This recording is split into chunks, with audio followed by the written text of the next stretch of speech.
ചന്ദ്രോത്ത് ഉടനൊരു കല്യാണം നടക്കുന്നല്ലാതെ ആരുടെ കല്യാണമാണെന്ന് പറഞ്ഞോ? അത് പ്രത്യേകിച്ച് പറയേണ്ട കാര്യം എന്താ? ദേവിയുടെ നന്ദന്റെയും കല്യാണം തന്നെ. അവരുടെ താലികെട്ട് കഴിഞ്ഞെങ്കിലും ആഘോഷമൊന്നും നടന്നില്ലല്ലോ. മീരയ്ക്ക് ദേവിയോട് ഇപ്പം നല്ല ഇഷ്ടാ. അതുകൊണ്ട് മീര കരുതിയിട്ടുണ്ടാവും മീര തന്നെ മുൻകൈ എടുത്ത് ദേവിയുടെ വിവാഹാഘോഷം നടത്താമെന്ന്. മാധവേട്ടന്റെ ചില സമയത്ത് രീതികൾ വെച്ച് നോക്കുമ്പോ നല്ല ബുദ്ധിമാനാണെന്ന് തോന്നും. ചില സമയത്താണെങ്കിൽ പറയുന്നതൊക്കെ മണ്ടത്തരും. അതെന്താ നീ അങ്ങനെ പറയുന്നത്? സാമാന്യ ബുദ്ധിയുള്ള ആർക്കും ഊഹിക്കാൻ പറ്റും ദേവികയുടെ കല്യാണക്കാരിയല്ല അത്ര സന്തുഷ്ടത്തോടെ മീര പറയുന്നെന്ന്. അവൾ അവളുടെ കല്യാണക്കാര്യം തന്നെയാ പറഞ്ഞത്. എന്നുവെച്ചാ അവള് നന്ദൻ തമ്മിലുള്ള കല്യാണമാണെന്നോ? അതെ അച്ഛാ, അങ്ങനെ ഒരു കല്യാണം നടക്കില്ലായിരിക്കും. പക്ഷെ മീര മനസ്സിൽ കാണുന്നത് ആ കല്യാണം തന്നെയാ. അതവളുടെ മനസ്സിലിരിക്കത്തേ ഉള്ളൂ. അങ്ങനെ എന്തെങ്കിലും നീക്കം നടന്നാ ഞാൻ പഴയ മാധവനാവും.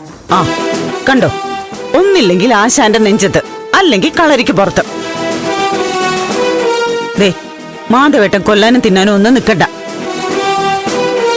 ബുദ്ധിപൂർവം കാര്യങ്ങൾ നിരീക്ഷിക്കണം. അതെ അച്ഛാ,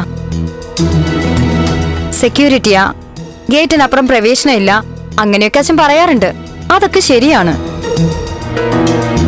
പക്ഷേ തന്ത്രപരമായിട്ട് നിന്നാ അവിടുത്തെ കാര്യങ്ങളൊക്കെ മനസ്സിലാക്കാൻ പറ്റും. മീര പറഞ്ഞതിലൊക്കെ മറ്റൊരർത്ഥം കൂടി ഉണ്ടാവുമെന്ന് ഒരു ചിന്ത മാധവേട്ടന്റെ മനസ്സിൽ വേണം. ദേവിക പറഞ്ഞിട്ടുണ്ട് മീരൻ പ്രഭാവതി ഒറ്റക്കെട്ടാണെന്ന്. മീരയുടെ നിയന്ത്രണമൊക്കെ പ്രഭാവതിയുടെ കയ്യിലാ. അതുകൊണ്ട് പ്രഭാവതിയെ ശ്രദ്ധിക്കണം.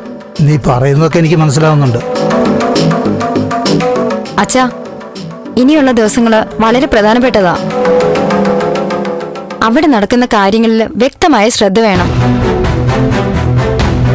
ഞാൻ നോക്കിക്കോളാം.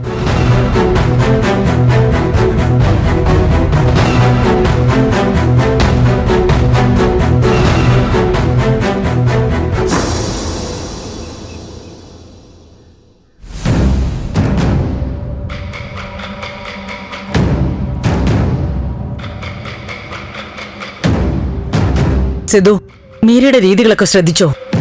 അവളുടെ സ്വഭാവം പിന്നെ മാറി. ആ കുട്ടിക്ക് എന്തൊക്കെയാ സംഭവിക്കുന്നതെന്ന് എനിക്ക് മനസ്സിലാവുന്നില്ല.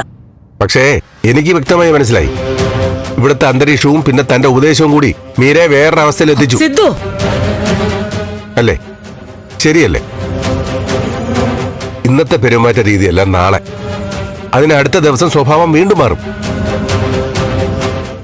എത്രയും പെട്ടെന്ന് ആ കുട്ടിയെ ഡൽഹിയിലേക്ക് തിരിച്ചയക്കണം.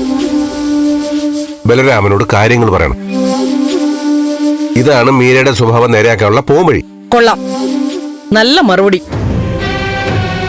ഞാൻ പോസിറ്റീവായിട്ടൊരു ഉപദേശം കിട്ടുമെന്ന് കരുതിയ സിധുവിന്റെ അടുത്തേക്ക് വന്നത്. ബലരാമനോട് പറഞ്ഞ് കാര്യങ്ങൾ പരിഹരിക്കാൻ പറ്റുമായിരുന്നെങ്കിൽ സിദ്ധുവിന് എപ്പോഴേ അത് സാധിച്ചേനെ. ബലരാമനെ കണ്ടല്ലോ, കാര്യങ്ങൾ പറയുകയും ചെയ്തല്ലോ. പിന്നെന്തു പറ്റി? എന്താ ഉത്തരവില്ലാത്തത്? ന്യായം പറയാൻ ആർക്കും പറ്റും, പ്രവൃത്തിയിൽ കൊണ്ടുവരാനാ പ്രയാസം. ഞാൻ മനസ്സിൽ വിചാരിച്ചതൊക്കെ പ്രവൃത്തിയിൽ കൊണ്ടുവരിക തന്നെ ചെയ്യും. അതില് പിടിച്ച് ഞാൻ തർക്കിക്കുന്നില്ല. ഇപ്പൊ അതൊന്നുമല്ല വിഷയം. മീരെ ഇനി കൂടുതലൊന്ന് ശ്രദ്ധിക്കണം. സിദ്ധു അവളോട് കൂടുതൽ സ്നേഹവും വാത്സല്യവും ഒക്കെ പ്രകടിപ്പിക്കണം. അവളുടെ മനസ്സിലും ഒരുപാട് സംശയങ്ങളൊക്കെ ഉണ്ടാവും. സംശയോ? അതെ, ഞാനൊഴികെ ഇവിടെ ആരും മീരയോട് അടുപ്പമൊന്നും കാണിക്കുന്നില്ല. കല്യാണം കഴിഞ്ഞ് വരാൻ പോകുന്ന വീട്ടിൽ എന്താണ് എല്ലാവരും അകൽച്ച കാണിക്കുന്നതെന്ന് അവൾക്കും ഒരു സംശയം ഉണ്ടാവും. വീണ്ടും ഡിപ്രഷൻ അടിക്കും. അത് ശരി. അവൾക്ക് ഡിപ്രഷൻ അടിക്കോ ഇല്ലയോ നോക്കി നമുക്ക് കാര്യങ്ങൾ ചെയ്യാൻ പറ്റുമോ? പറ്റണം. ഇനി കല്യാണ ദിവസങ്ങൾ വരാൻ പോവാ. അവളായിരിക്കണം ശ്രദ്ധാകേന്ദ്രം. അവളുടെ ഇഷ്ടാനിഷ്ടങ്ങൾക്കായിരിക്കണം പ്രാധാന്യം. ഞാൻ അത് മാത്രമേ പറയുന്നുള്ളൂ.